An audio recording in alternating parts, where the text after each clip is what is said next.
واعتصموا بحبل الله جميعا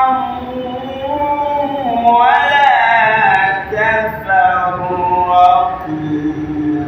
واذكروا نعمة الله عليكم إذ كنتم أعداء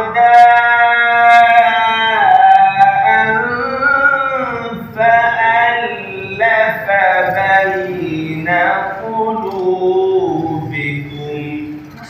واذكروا نعمة الله عليكم إذ كنتم أعداء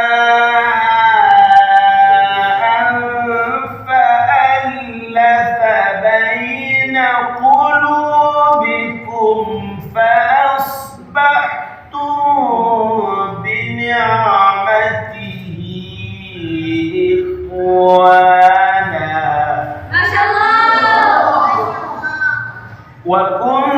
وكنتم على شفا حفرة من النار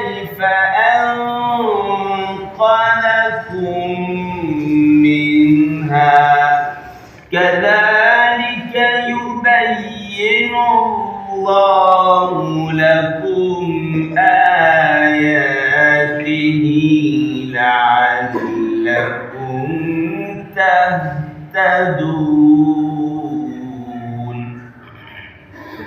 ولتكن منكم أمة يدعون إلى الخير ويأمرون بالمعروف وينهون عن المنكر ما شاء الله. ولتكن منكم أمة يدعون إلى الخير ويأمرون بالمعروف وينهون عن المنكر ما شاء الله.